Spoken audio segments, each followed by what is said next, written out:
Bonjour à tous, bienvenue dans cette vidéo. Aujourd'hui, je vous parle d'un événement historique pour l'Église catholique. Le 20 octobre 2024, le pape François a canonisé 14 figures de l'Église, désormais reconnues comme saints. Cette cérémonie solennelle a eu lieu au Vatican sur la place Saint-Pierre et a rassemblé des milliers de fidèles venus des quatre coins du monde. Parmi ces nouveaux saints, on retrouve 11 martyrs de Syrie, ainsi que 3 fondateurs de la communauté religieuse. Découvrons ensemble le parcours et ce que cette canonisation signifie pour l'Église.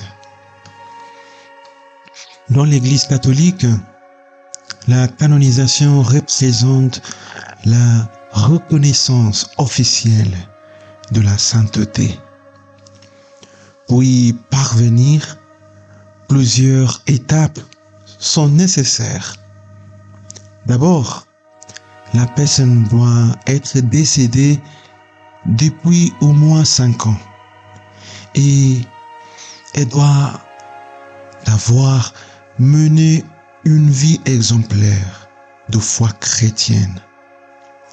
Enfin, 2 miracles doivent être attestés par son intercession.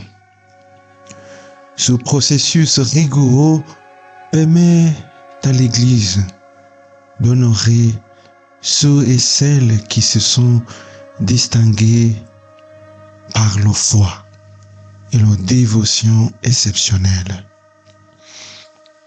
Parmi ces nouveaux saints, 11 sont des martyrs de Damas, assassinés en juillet 1860 dans la capitale syrienne, alors sous l'Empire ottoman.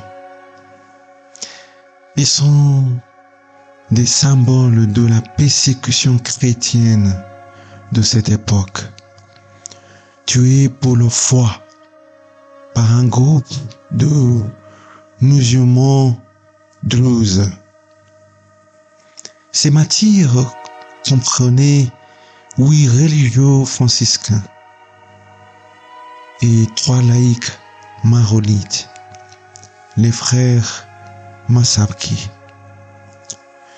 Leurs vies ont déjà été reconnues par l'Église lorsqu'ils ont été béatifiés en 1926 par le pape Pie XI.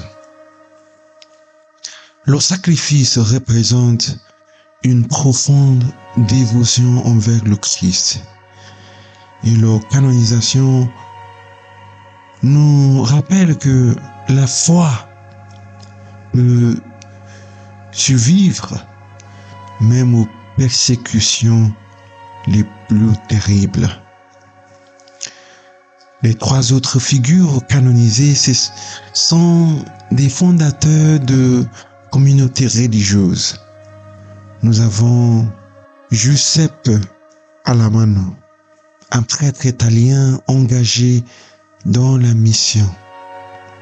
Elena Guerra, qui a fondé les Oblates du Saint-Esprit en Italie.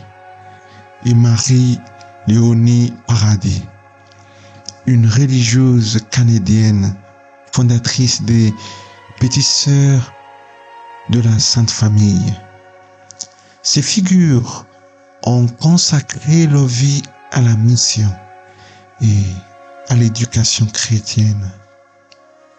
Et leurs œuvres continuent d'inspirer de nombreux croyants. Enfin, en mai dernier, le pape François a annoncé qu'un autre jeune modèle de foi, Carlos Acutis, serait lui aussi canonisé prochainement. Décédé en 2006 à l'âge de 15 ans. Cet adolescent italien est aujourd'hui un symbole de la foi pour les jeunes. Sa canonisation est prévue pour l'année prochaine, 2025, pendant le jubilé à Rome, où des millions de pèlerins sont attendus.